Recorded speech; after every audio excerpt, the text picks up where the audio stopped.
bonjour ou bonsoir, selon le lieu, là où tu te trouves. Encore, nous sommes là pour continuer ce que nous avons commencé. Alors, en ce jour, ce dont je veux parler, c'est la vie éternelle ne se gagne pas par des œuvres. Ce n'est pas par les œuvres que tu peux avoir la vie éternelle.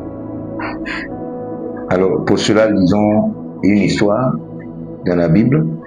Marc chapitre 10, verset 17. À partir du verset 17, il dit, au moment de partir, un homme accourt, se jette à genoux devant lui et lui demande, ô maître, toi qui es bon, dis-moi, que puis-je faire pour gagner la vie éternelle? Donc voici la question que ce jeune homme-là, ou encore ce monsieur, pose au Seigneur Jésus. Qu'est-ce qu'il doit faire pour gagner la vie éternelle? Donc, dans cette question, il y a un problème. Le salut ne se gagne pas par les œuvres. Non. Le salut, ça se reçoit. On reçoit le salut, puisque le salut, la vie éternelle, se trouve en un homme qui est venu sur la terre qu'on appelle Jésus. Puisque la Bible nous dit, celui qui a le Fils a la vie. Celui qui n'a pas le Fils n'a pas la vie. Ça veut dire que ça se trouve en un homme. Donc tu ne peux rien faire par toi-même pour avoir cette vie-là. Parce que quand on voit certaines personnes, elles luttent. Elles pensent que par leurs œuvres-là, elles seront sauvées. Non.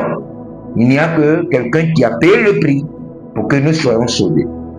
Et quand ce monsieur a posé la question au Seigneur Jésus, on va voir qu'est-ce que Jésus va donner comme réponse. Il dit, pourquoi m'appelles-tu bon? Lui demande Jésus. Nul n'est bon, sauf Dieu. Tu n'es pas sans connaître les commandements. Ne commets pas de meurtre, pas d'adultère, ne vole pas, ne rends pas de faux témoignages, ne fais pas de tort à personne. Respecte ton père et ta mère. Mais maître, lui répond l'homme. Donc vous voyez, quand Jésus a cité les 10 commandements, et aujourd'hui, il y a certaines personnes qui respectent ça. Ces personnes-là respectent leurs parents.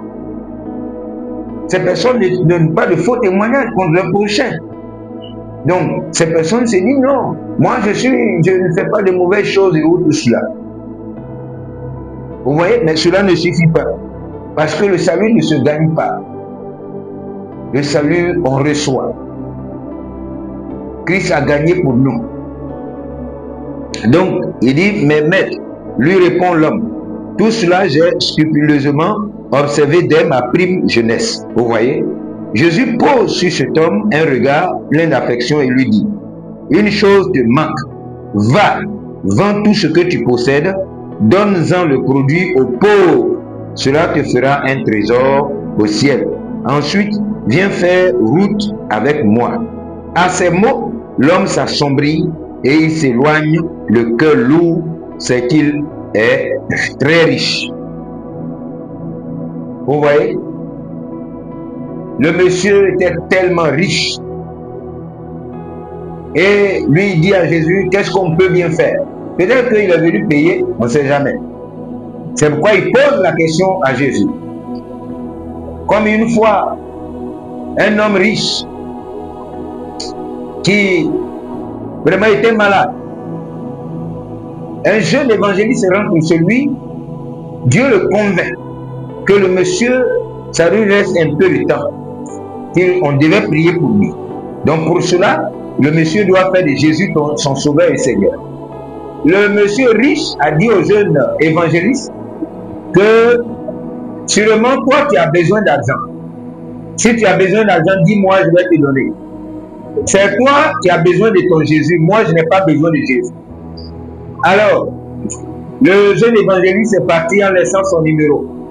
Mais plus tard, quand la maladie a commencé à vraiment s'amplifier, ils ont fait appel au jeune évangéliste. Il est venu, il a prié pour le monsieur a été guéri. Donc vous voyez que l'argent ne peut pas tout faire. L'argent est bon, mais l'argent ne peut pas tout faire. Et quand Jésus lui a dit, va et vends tes biens là, et donne aux pauvres, et reviens et suis-moi. La Bible dit quoi? Il est parti tout triste. Tout triste. Pourquoi? Parce qu'il a donné la place qu'il doit donner à Dieu, à l'argent. Il y a des gens comme ça aujourd'hui. Ils ont donné la place qui doit revenir à Dieu, à la richesse. Pour cela, ils ne peuvent pas chercher Dieu. Pour cela, ils ne peuvent pas. Ils pensent que l'argent qu'ils ont, ils peuvent acheter la vie éternelle. Et d'autres même payent la prière. Non. Non. Cela ne sauve pas. Ce qui sauve, c'est de reconnaître qui tu es et de savoir que tu as besoin d'un sauveur. C'est pourquoi il est important.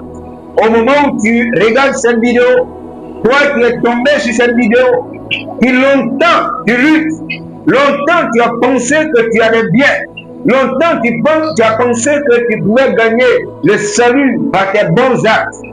Par tes bons actes, laisse-moi te dire qu'aucune personne sur la terre ne peut être sauvée que par ses bons actes. Jamais. Il n'y en a pas. Cette personne n'est pas encore née. Parce que nous tous, on a besoin d'un sauveur qui s'appelle Jésus-Christ de Nazareth. C'est pourquoi si tu veux faire de Jésus ton sauveur, pour qu'il te sauve, tu vas répéter avec moi. Seigneur Jésus, merci d'avoir accepté de mourir à la croix pour mes péchés.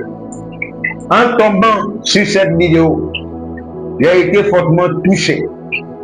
Et je viens à toi ce jour. Je t'ouvre mon cœur et je te reçois comme mon sauveur et mon Seigneur. Fais de moi ton enfant. Merci de m'avoir sauvé. Amen.